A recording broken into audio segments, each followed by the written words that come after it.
በስመ አብ ወወልድ ወመንፈስ ቅዱስ አሃዱ አምላክ አሜን። በውጭም በአገር ውስጥ ያላችሁ የተወደዳችሁ የእግዚአብሔር ቤተሰቦች የወለላይቱ እመቤት የድንግል ማርያም የአስራት የቃል ኪዳን ልጆች የቅዱሳን መላእክት የጻርቃን የሰማዕታት ወዳጆች በያላችሁበት የክርስቶስ ሰላም ይድረሳችሁ። የእግዚአብሔር ልጆች ዛሬም የድንግል ማርያም ልጅ መድኃኒታችን ኢየሱስ ክርስቶስ በረዳን መጠን የክብርት እናቱን የእመቤታችንን ጸሎትና ምልጃ ተስፋ አድርገን ሰሞነ ሕማማትን እንዴት ባለ ጾምና አመጋገብ እንድናሳልፍ ነው ቅድስት ቤተክርስቲያናችን የምታዘን። በሰሞነ ሕማማት ማድረግ የሌለብን ነገሮች ምን ናቸው? በሰሞነ ሕማማት ሩካቤ ሥጋ መፈጸም ክልክል ብቻ ሳይሆን ኃጢአት ነው በሚል ዙሪያ እንማማራለን። የቅዱሳን አምላክ ኃያሉ መድኃኔዓለም ምስጢሩን ይግለጽልን። የወለላይቱ እመቤት ልጆች በዚህ በሰሞነ ሕማማት የቤተክርስቲያናችን የሥርዓት መጽሐፍ የሆነው ፍትህ መንፈሳዊ ፍትህ ሥጋዊ የሚባለው ፍትሐ ነገሥት የካህኑንም የምእመናኑን ሰሞነ ሕማማትን የጾምና የአመጋገብ አክራሞት እንጠቀምበት ዘንድ ጸጋና በረከት እናገኝበት ዘንድ ይደነግግልናል። ወዳጆቼ ለጊዜው የካህናትን እንተዋለን፣ ምክንያቱም በአገልግሎት ስለሚያሳልፉ። የምእመናኑን ግን እንመለከታለን። በዚህ በሰሞነ ሕማማት በፍትሐ ነገሥት በአንቀጽ 15 በቁጥር 578 ላይ ጨው ያለው ቂጣ እንድንበላና የእግዚአብሔርን ውሃ እንድንጠጣ ያዘናል። እንዲሁም ፉቴ ማለት ልምድ ያለን ሰዎችንም በሊ ቀኖች ከወይን ከሥጋ ተለዩ በማለት በጸሎት እንድንመሰጥ እንጂ መጠጥ እንዳንጨልጥ ያዘናል። እዚህ ላይ ልብ ልንለው የሚገባን ሰሙነ ሕማማትን በቂጣና በውሃ የመጾም ጸጋና ልምድ ያለን ሰዎች ብንተገብረው ብዙ በረከት እናገኝበታለን። ልምዱና ጸጋው የሌለን ከሆነ ግን ጽኑ ግዴታ ውስጥ አንገባም። ቂም ቋጥረን ነገር ሸርበን ከወዳጃችን ተናቁረን በሐሜት ተጨማልቀን ስድብን በመላሳችን ተሸክመን እንኳን ቂጣ እየቆረጠምን ለምለም እንጀራ በጥሩ ወጥ እየበላን ባንጾም ይሻላል። ምክንያቱም አፋችንና ልባችን የማይገናኙበት ቃሉና ተግባሩ የተራራቁበት ጾማችን ጾም ሳይሆን በረከት አልባ ልምድ ነው የሚሆነን። በሰሙነ ሕማማት ውስጥ ባለው የአክፍሎት ቀኖች እንደ መንፈሳዊ ልምዳችንና ብርታታችን ፍትሐ ነገሥት በሁለት መልኩ በአማራጭ ያስቀምጥልናል። ይህንንም አርብና ቅዳሜን ግን ሁለቱንም በአንድነት ጾሟቸው። የሚችል እስከ ሌሊት ዶሮ ጩኸት ጊዜ ድረስ እስከ ቅዳሴ ማብቂያ ድረስ ማለት ነው ምንም አይቅመሱባቸው በማለት ለብርቶች በዚህ መልኩ ሲያስቀምጥ ሁለቱን ቀኖች ማለትም አርብና ቅዳሜን በአንድነት መጾም ባይችል ወይም ባንችል ግን የቅዳሜን ጾም ይጹም በማለት አስቀምጦልናል። ይህንን ዘርዘር አድርገን ስናየው አርብንና ቅዳሜን ግን ሁለቱም በአንድነት ጾማቸው ያለው የሁለቱን ቀን አክፍሎትን ነው። ሐሙስ በልተን አርብን ስግደት ውለን አርብን እህል ውሃ ሳንቀምስ ቅዳሜንም ውለን ከትንሣኤ ቅዳሴ በኋላ እንድንገድፍ ወይም እንድንበላ ያዘዘበት ነው። ሁለቱን ቀኖች በአንድነት መጾም ባይችል ግን የቅዳሜን ጾም ይጹም ማለቱ አርብን በጾምና በስግደት ውለው የማክፈል ልምድ የሌላቸው የመጾም ልምድ ያላቸው ግን መጾም የተቻላቸው ወጣንያን ጎልማሶች፣ አዛውንቶች የስቅለት ዕለት ማክፈል ቢያቅታቸው አርብን በልተው ቅዳሜን ግን ያክፍሉ ማለቱ ነው። ይህ ትእዛዝ በሕመም በደዌና ለመጾም የማያበቃ ልዩ ችግር ያለባቸውን ሰዎች ያገናዘበ ነው። በሰሙነ ሕማማት ፍትሐ ነገሥት በአንቀጽ 15 በቁጥር 593 ላይ ሴቶች ጌጣቸውን እንዲተው ያዛል።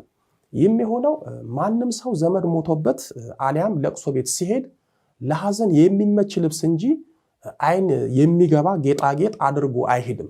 ይህ ሰሙነ ሕማማት የጌታችንን ስቅለትና ሞት እያሰብን የምናዝንበት እንጂ የምንጋጌጥበት ስላልሆነ ነው ሴቶች ጌጣቸውን አውልቀው ከመጋጌጥ የሚከለከሉት።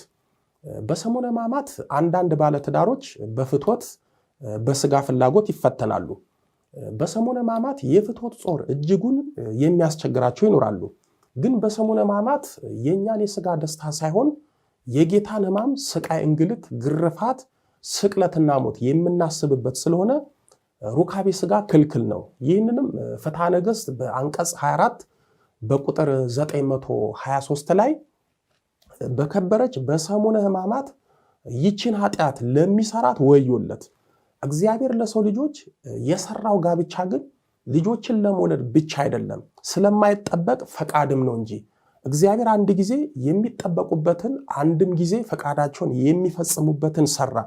ነገር ግን በርኩሰት አይሁን ይላል። እንዲሁም ቁጥር 597 ላይ ክብርት በምትሆን በሕማማት ወራት ይችን ኃጢአት ለሚሰራት ሰው ወዮለት በማለት ያስጠነቅቃል።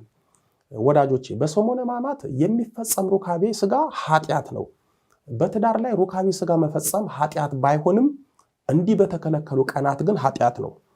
ባለትዳሮች መቼም በወር አበባ ጊዜ በወር አበባ ምክንያት ለአንድ ሳምንት የምትታገሱትን የምትታቀቡትን ሩካቤ ሥጋ በጌታ ምክንያት በሰሙነ ሕማማት ለአንድ ሳምንት መታገስና መታቀብ አያቅታችሁም።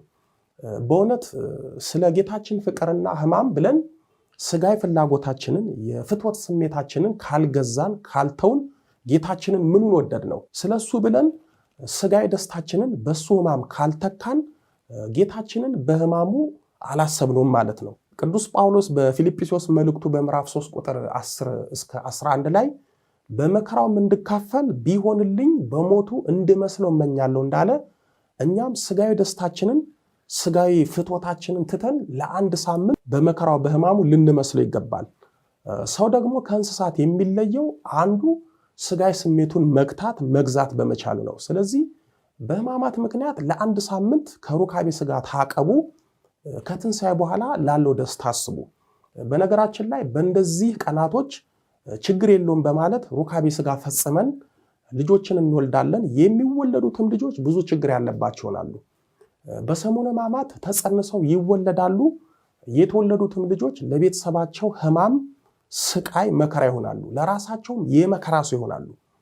በሰሙነ ሕማማት ለአንድ ሳምንት ተው ታቀቡ ስንባል እምቢ እንላለን። የምንወልዳቸው ልጆች እኛንም እግዚአብሔርንም እምቢ የሚሉ የማይታዘዙ ልጆች ይሆናሉ። ግዝት ባለበት በተከለከለበት ቀን ሩካቤ ሥጋ ፈጽመን የምንወልዳቸው ልጆች በፍጹም የተባረኩ ልጆች አይሆንም።